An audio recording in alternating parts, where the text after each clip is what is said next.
ஆண்டவரும் அருமை இரட்சகருமாகிய இயேசு கிறிஸ்துவின் இன்னான நாமத்தினாலே தேவனுடைய பாதத்திலே கடந்து வந்திருக்கிற அனைவரையும் அன்போடு கூட வாழ்த்துகிறேன். கர்த்தர் உங்களை நிறைவாய் ஆசீர்வதிப்பாராக. இந்த நாளிலும் செய்திக்காக தெரிந்து கொண்ட வேத வசனம் உன்னத பாட்டினுடைய புஸ்தகம் 2வது அதிகாரம்.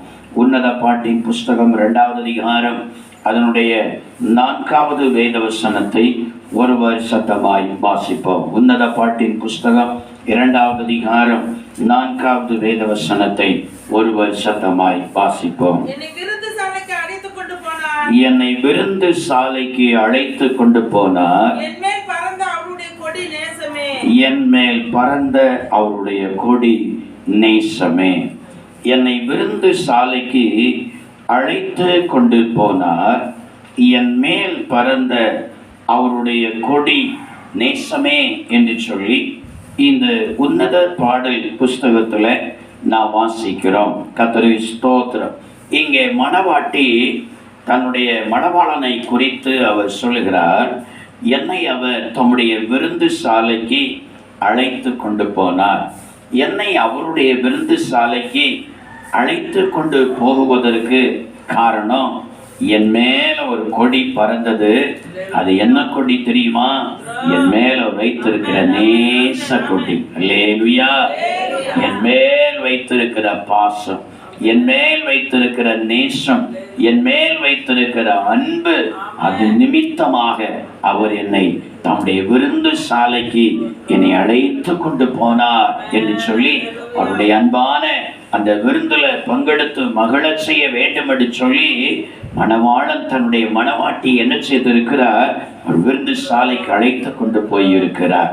எப்படி உன்னத பாடல்கள்ல அந்த மணவாட்டியை மணவாளன் அந்த மணவாட்டியின் மேல் இருக்கிற நேசத்தினால அன்பினால விருந்து சாலைக்கு அழைத்து கொண்டு போய் அவளுக்கு நல்ல விருந்தை கொடுத்து அவளை மகிழ பண்ணினாரோ, இதே போல நம்முடைய மணவாளனாகிய இயேசு நமக்கு இருக்கிறார். அல்லேலூயா, அல்லேலூயா. அவர் நம்முடைய ஆத்மாவின் நேசராய் அவர் காணப்படுகிறார். ஸ்தோத்திரம். நம்முடைய மணவாளனாகிய நேசருக்கு அவருடைய இரத்தத்தின் மூலமாக கழுவப்பட்ட அனைவருமே நாம் எப்படி இருக்கிறோம்? அவருடைய மணவாட்டிகளாய் நாம் இருக்கிறோம். ஸ்தோத்திரம்.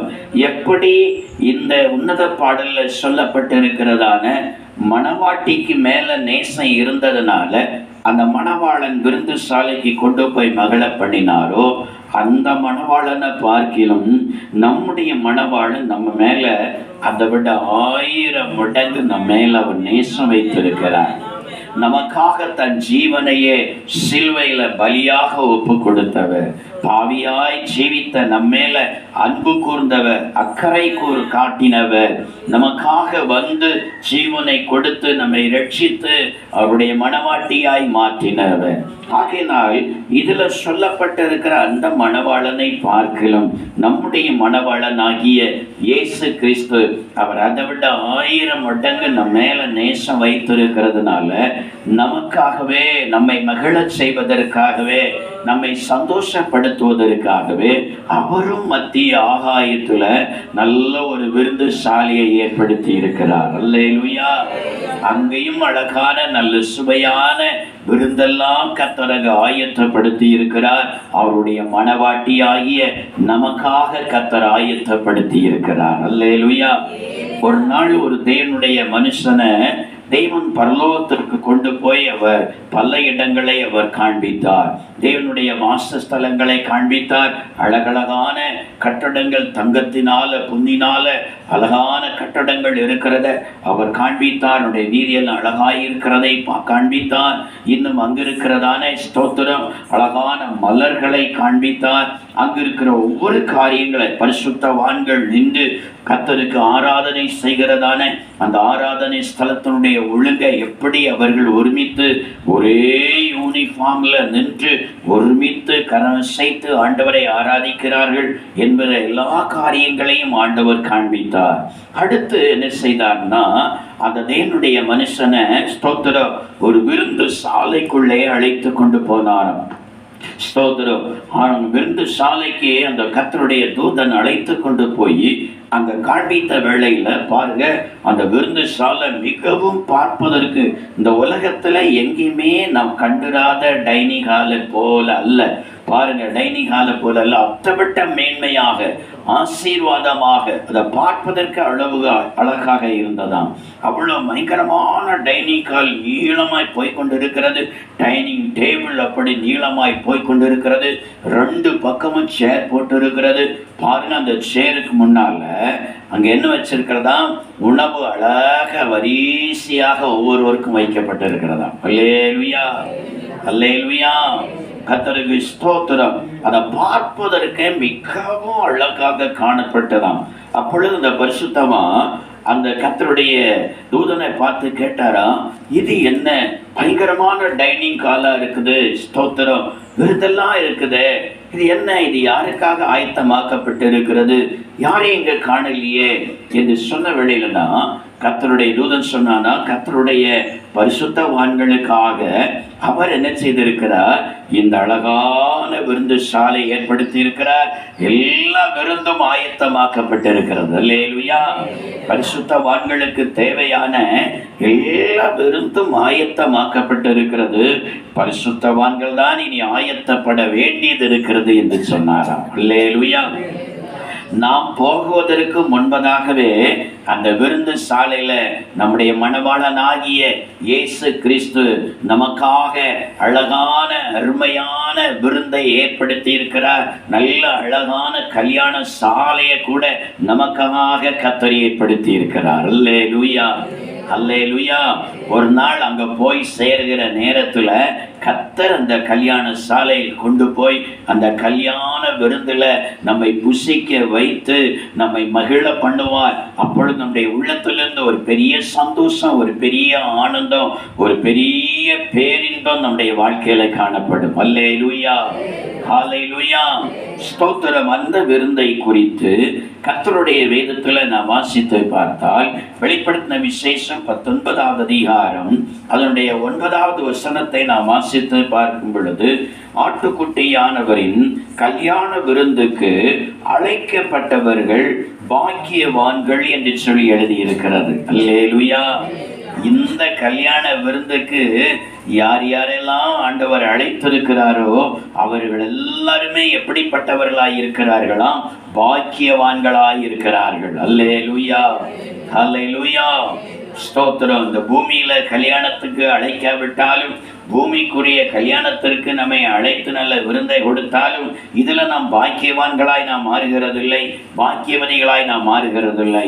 ஆனால் பரலோகத்தில் அவருடைய மணவாட்டிக்காக இந்த மணவாளனாகிய இயேசு அவர் ஆயத்தப்படுத்தி இருக்கிறதான இந்த கல்யாண வீட்டுக்கு யாரை அழைத்திருக்கிறாரோ, இந்த விருந்துக்கு யாரை அழைத்திருக்கிறாரோ, யார் அங்க வருகிறார்களோ அவர்கள் எல்லாருமே பாக்கியவான்களாய் காணப்படுகிறார்களாம். அல்லேலூயா, அல்லேலூயா, கர்த்தருக்கு ஸ்தோத்திரம், ஸ்தோத்திரம். அப்படிப்பட்ட இந்த அருமையான விசேஷமான ஸ்தோத்திரம், மதுரமான நம்முடைய வாழ்க்கையில பேரின்பத்தை கொடுக்கிறதான அந்த கல்யாண வீட்டுக்குள்ளால, அந்த விருந்து சாலைக்குள்ளால, அந்த விருந்துல நாம் பங்கெடுத்து நாம் மகிழ வேண்டுமானா நம்முடைய வாழ்க்கையில நாம் எப்படி இருக்க வேண்டும், யாருக்கு ஆண்டவர் அந்த விருந்தை அவர் கொடுக்கிறார், வேதம் என்ன சொல்லுகிறது என்பதை வேகமாய் இந்த நாளில நாம் தியானிக்க போகிறோம். முதலாவதாக லூக்கான சுவிசேஷம் அதனுடைய 14வது அதிகாரம். லூக்கான சுவிசேஷம் 14வது அதிகாரம் அதனுடைய 16, 17 வேத வசனங்களை நாம் வாசித்து பார்த்தால் கர்த்தருடைய வேதம் இவ்விதமாய் சொல்லுகிறது. வாசிப்போம். லூக்கான சுவிசேஷம் 14வது அதிகாரம் 16, 17 ஒரு வருஷத்தமாய் வாசிப்போம். அதற்கு அவர், ஒரு மனுஷன் ஒரு பெரிய விருந்தை ஆயத்தம் பண்ணி அநேகரை அழைப்பித்தான்.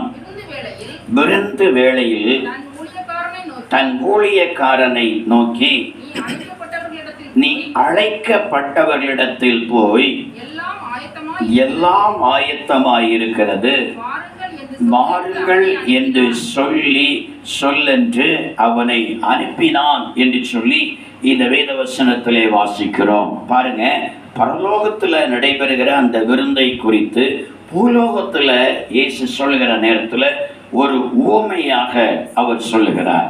உவமையாக சொல்லுகிற நேரத்தில் அவர் சொல்லுகிறார், ஒரு பெரிய மனுஷன் என்ன செய்தான்னா ஒரு பெரிய விருந்தை அவன் ஆயத்தம் பண்ணினான். அவன் பெரிய விருந்தை ஆயத்தப்படுத்தி அதுல அழைக்கப்பட்டவர்களை அந்த விருந்திற்கு வர சொல்லு என்று சொல்லி தம்முடைய ஊழியக்காரர்களை அனுப்பினானாம். அல்லேலூயா. யார் அங்க வரணும்னு சொல்லி ஊழியக்காரர் அனுப்பி இருக்கிறா? அழைக்கப்பட்டவர்கள். அல்லேலூயா. அழைக்கப்பட்டவர்களை அந்த விருந்திற்கு வர சொல்லு என்று சொல்லி தம்முடைய ஊழியக்காரர்களை அவன் அனுப்பினானாம். அல்லேலூயா. கர்த்தருக்கு ஸ்தோத்திரம். பாருங்க, ஆனா நான் அந்த வசனத்துல கீழே வாசித்து பார்த்தா அந்த அழைக்கப்பட்டவர்களில் அநேகர் தங்களுடைய வாழ்க்கையில அந்த விருந்துக்கு அவர்கள் அபாத்திரராய் காணப்பட்டார்கள். ஏன் அபாத்திரராய் காணப்பட்டார்கள்?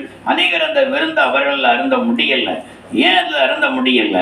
வேதம் சொல்லுகிறது, கீழே நான் வாசித்து பார்க்கும் பொழுது 18 - 20 வரைக்கும் இருக்கிற வசனங்களை வாசித்து பார்த்தால் அவர்கள் என்ன செய்தார்களோ போக்கு சொல்ல தொடங்கினார்களாம். அல்லேலூயா.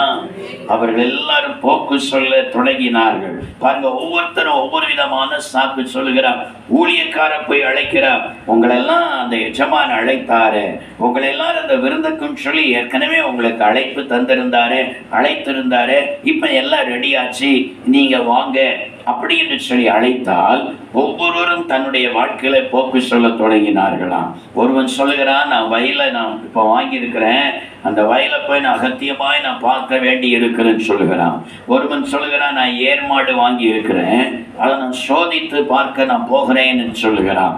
ஸ்தோத்திரம். ஒருவன் சொல்லுகிறான், நான் புதுசா கல்யாணம் முடிச்சிருக்கிறேன், ஆகையினால என் பெண்ணோட கூட நான் கொஞ்ச நேரம் சந்தோஷமா வெளியூர் போயிட்டு வரலாம் அப்படின்னு சொல்லி நினைத்திருக்கிறேன் என்று சொல்லி ஒவ்வொருவரும் தன்னுடைய வாழ்க்கையில அவர்கள் போக்கு சொல்ல தொடங்கினார்களாம். அல்லேலூயா. அல்லேலூயா. கர்த்தருக்கு ஸ்தோத்திரம். பாருங்க, எப்படி தேவனாகிய கர்த்தர் அந்த விருந்துக்கு நீங்கள் வாருங்கள் என்று சொல்லி ஊழியக்காரர்களை அனுப்பி அவர்களை வர சொல்லும்படியாய் சொன்னாரோ அதே போலதான் ஆண்டவர் இந்த பூவுலக வாழ்க்கையில கர்த்தர் தெரிந்து கொண்ட அவருடைய ஊழியக்காரர்கள் மூலமாகத்தான் ஆண்டவர் இந்த பூமியில இருக்கிறதான தேவனுடைய பிள்ளைகளை நீங்களும் வாங்க, உங்களுக்கும் இருந்து ஆயத்தமாக்கப்பட்டிருக்கிறது, நீங்களும் வந்தீங்கன்னா ஆண்டவரால் அழைக்கப்பட்ட தேவனுடைய பிள்ளைகள் நீங்க அந்த அழைப்புக்கு உங்களுடைய வாழ்க்கையில அர்ப்பணித்து நீங்கள் கடந்து வந்தீங்கன்னா உங்களுக்கும் அந்த கல்யாண சாலைக்குள்ளால போகலாம், நீங்களும் அந்த கல்யாண விருந்துல பங்கெடுக்கலாம், உங்களுக்கு ஒரு பெரிய சந்தோஷம் உங்களுக்காக ஆயத்தமாக்கப்பட்டிருக்கிறது, வாருங்கள் என்று சொல்லி அவருடைய ஊழியக்காரர்கள் இன்றைக்கும் அழைக்கப்பட்டவர்களை அழைத்து கொண்டேதான் இருக்கிறார்கள். அல்லேலூயா. அல்லேலூயா. ஸ்தோத்திரம். ஊழியக்காரர்கள் அழைக்கிறாங்க. பாருங்க, ஊழியக்காரர்கள் அழைக்கிற நேரத்தில் எப்படி அழைக்கிறாங்க? நாம இந்த அனௌன்ஸ்மெண்ட் சொல்லுகிற நேரத்தில் அழைக்கிறோம். அல்லேலூயா. கர்த்தருக்கு ஸ்தோத்திரம். வேலைக்கிழமை காலையில பெண்கள் ஜெபம் உண்டு, சகோதரிமார் வாருங்க, உங்களுக்காக ஒரு விருந்து ஆயத்தமாக்கப்பட்டிருக்கிறது, ஆகையினால நீங்க வந்த ஆண்டவருக்கு சமூகத்துல ஜெபம் பண்ணி அந்த விருந்துக்கு வர்றதுக்கு ஆயத்தப்படுங்க என்று சொல்லி அழைக்கிறோம். வேலைக்கிழமை பைபிள் ஸ்டடி உண்டு, சகோதரிமார் சகோதரர்கள் எல்லாம் வாங்க, வந்து நீங்க பைபிள் ஸ்டடியில பங்கெடுத்து ஆண்டவருடைய வார்த்தையை கேட்டு கீழ்ப்படிந்து அந்த விருந்துக்கு வருவதற்கு நீங்க ஆயத்தப்படுங்க என்று சொல்லி அழைக்கிறோம். சனிக்கிழமை உபவாச கூட்டம் உண்டு, நீங்களும் வாருங்க, நீங்க வந்து அந்த உபவாச கூட்டத்துல நீங்க பங்கெடுத்து திறப்பில் நின்று ஆண்டுடைய சமூகத்துல ஜெபம் பண்ணி நீங்க அந்த விருந்துக்கு வருவதற்கு ஆயத்தப்படுங்க என்று சொல்லி நாம் அழைக்கிறோம். அல்லேலூயா. இது அழைப்பு. பல நேரங்கள்ல இத ஒரு அழைப்புன்னு சொல்லி இந்த அழைக்கப்பட்டவர்கள் தங்களுடைய வாழ்க்கையில இது தேவனாலத்தான் கர்த்தருடைய ஊழியக்காரர்கள் நம்மை செபிப்பதற்கு அழைக்கிறார்கள், தேவனாலதான் கர்த்தருடைய ஊழியக்காரர்கள் பைபிள் ஸ்டடிக்கு அழைக்கிறார்கள், தேவனாலதான் கர்த்தருடைய ஊழியக்காரர்கள் உபவாச கூட்டத்திற்கு அழைக்கிறார்கள் என்பதை தன்னுடைய வாழ்க்கையில அறியாமல் போய் அநேகர் தங்களுடைய வாழ்க்கையில இன்றைக்கும் இவர்களை போல போக்குதான் சொல்லிட்டு இருக்கிறாங்க. அல்லேலூயா. சிலருக்கு வியாபாரத்தை கவனிக்கணும். ஐயோ நான் வந்துட்டா ஒரு வியாபாரத்தை கள்ளம் கொண்டு போயிடக்கூடாது, ஐயோ வியாபாரம் நஷ்டம் வந்துடக்கூடாது, ஐயோ எனக்கு கல்யாணம் முடிஞ்சிருக்குது, நான் கல்யாணம் முடியலைன்னா கூட வாலிப பிள்ளையா இருந்தா பாட்டு நான் வந்திருப்பேன், கல்யாணம் முடிஞ்சிருக்கேன், எனக்கு புருஷன் இருக்கிறாரு, இன்னும் மனைவி இருக்கிறாரு, அவங்க வார்த்தை மீறி எனக்கு வர முடியாது, ஒவ்வொருவரும் சாக்கு சொல்கிறார். அல்லது சிலர் இந்த ஏறு மாடு இருக்கிறதே என்று சொன்னது போல ஏதோ ஒரு சாக்கை தன்னுடைய வாழ்க்கையில சொல்லி அந்த நாளை தன்னுடைய வாழ்க்கையில அசட்டை பண்ணுகிறார். அல்லேலூயா, அல்லேலூயா.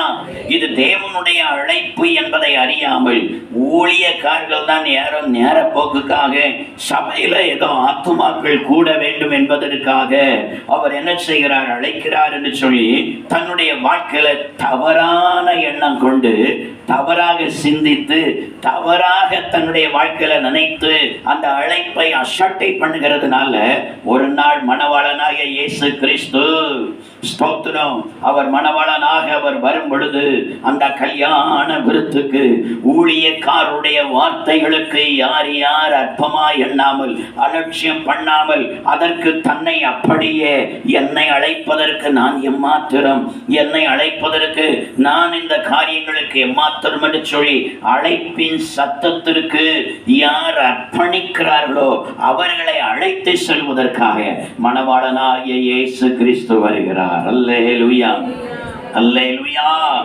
அல்லேலூயா. இன்றைக்கு அழைப்பை அசட்டை பண்ணி கொண்டிருக்கிறவர்களுக்கு இன்று தெரியாது, ஒரு நாள் இயேசு கிறிஸ்துனுடைய வருகை வரும்.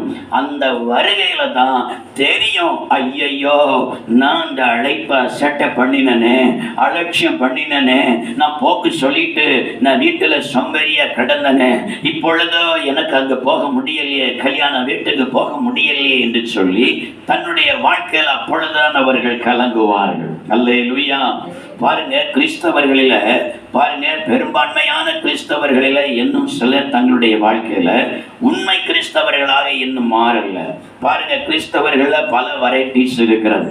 சிலர் பாருங்க ஸ்தோத்திரம் தன்னுடைய வாழ்க்கையில பாரம்பரிய கிறிஸ்தவர்களாய் இருப்பார்கள், சிலர் பண்டிகை கிறிஸ்தவர்களாய் இருப்பார்கள், சிலர் கல்யாண கிறிஸ்தவர்களாய் இருப்பார்கள். அல்லேலூயா. பாரம்பரிய கிறிஸ்தவர்கள் அவர்கள் ஓய்வு நாள்ல மட்டும் வந்து கொஞ்ச நேரம் ஆராய்ச்சி போயிடுவாங்க, அவ்வளவுதான். வாரத்துல ஒரு நாள் போயாச்சு, ஆராய்ச்சாச்சு, நம்ம கடமை முடிஞ்சு போயிட்டே இருப்போம், இனி நமக்கு நிறைய வேலை இருக்குது என்று சொல்லி அவர்கள் என்ன செய்வார்கள், போய் விடுவார்கள். நீங்க பாத்தீங்கன்னா பாரம்பரிய சபைகள்ல பாத்தீங்கன்னா பாருங்க, ஞாயிற்றுக்கிழமைனா கூட்டம் நிரம்பி வழியும். பாருங்க, கர்த்தருக்கு ஸ்தோத்திரம், இருக்க இடம் இல்லாம வழியும். ஆனா மற்ற இட நாட்கள்ல அவருடைய வாழ்க்கையில ஆளே இருக்காது. ஸ்தோத்திரம், சபை காலியா இருக்கும். பாருங்க, சில நேரங்கள்ல பாஸ்டர் மட்டும் பிரசங்கம் பண்ணிட்டு இருப்பார். அல்லேலூயா. பாரம்பரிய கிறிஸ்தவர்கள், ஓய்வு நாள் கிறிஸ்தவர்கள் அந்த ஓய்வு நாள்ல மட்டும் வந்து ஆராதிப்பார்கள். அல்லேலூயா.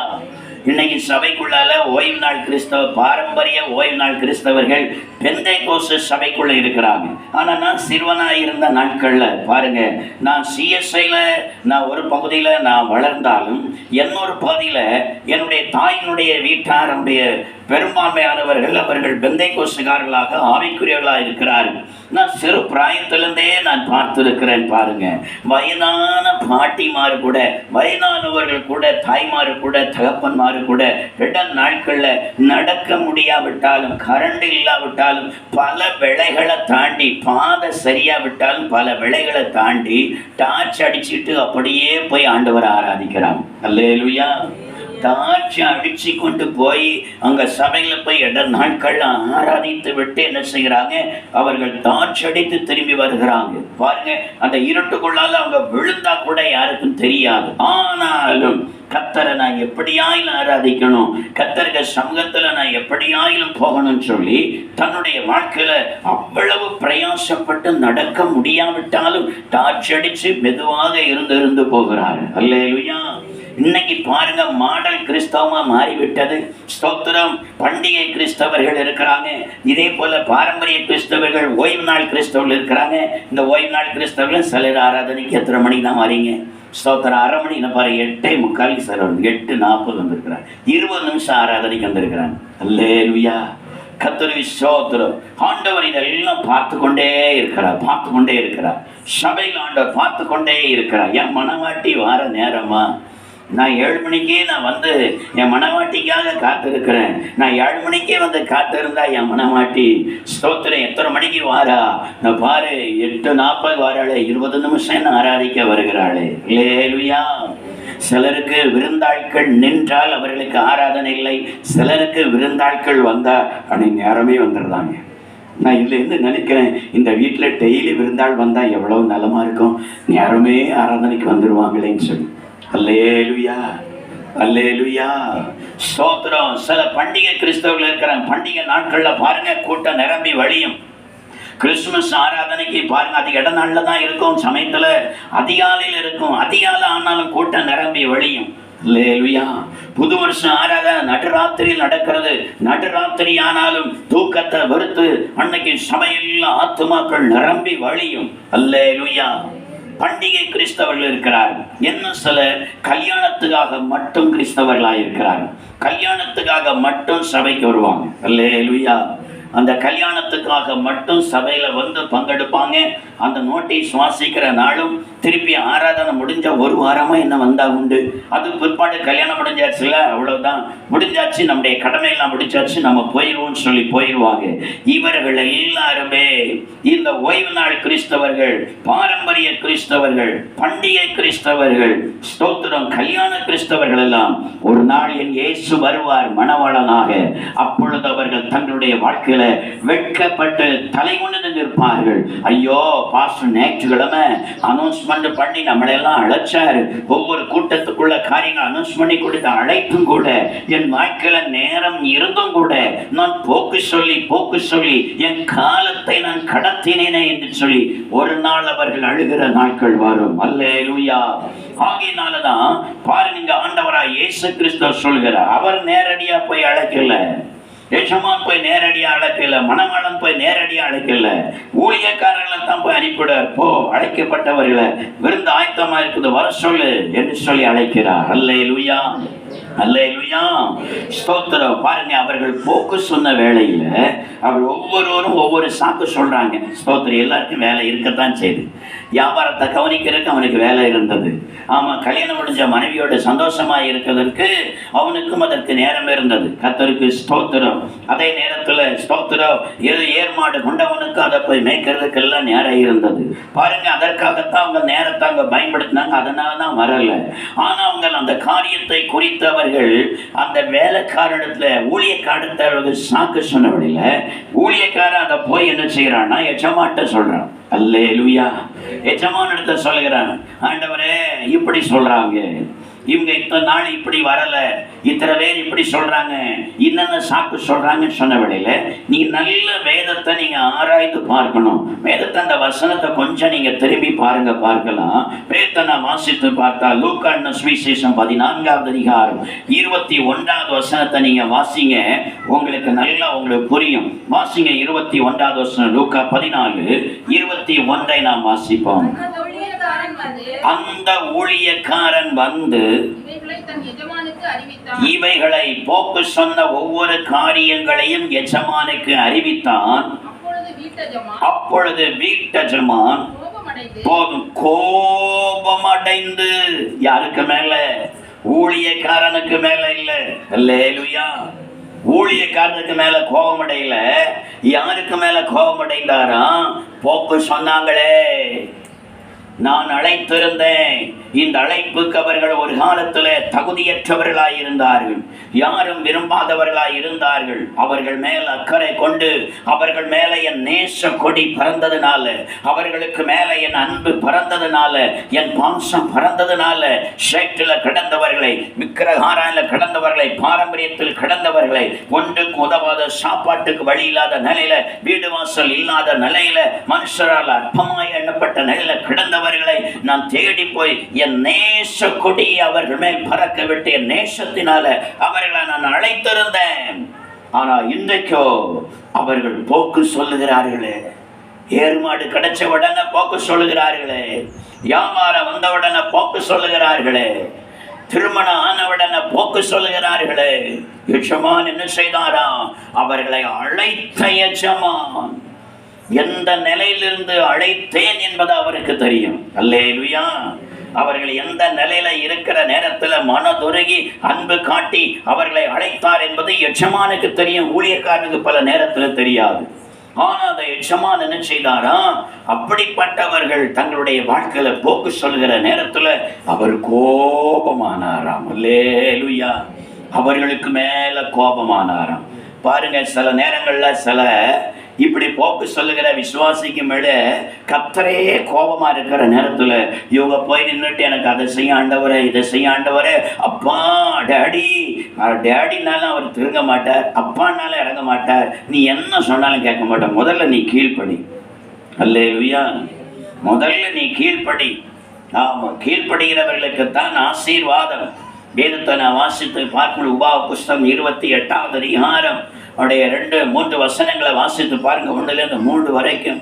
உன் தேவனாகிய கர்த்தருடைய சத்தத்திற்கு நீ உண்மையாய் செவி கொடுப்பாயானால், அல்லேலூயா, அவருடைய சத்தத்திற்கு நீ உண்மையாய் செவி கொடுப்பாயானால் இப்பொழுது சொல்லப்படும் ஆசீர்வாதங்கள் எல்லாம் உன் மேல வந்து பலிக்கும். அல்லேலூயா.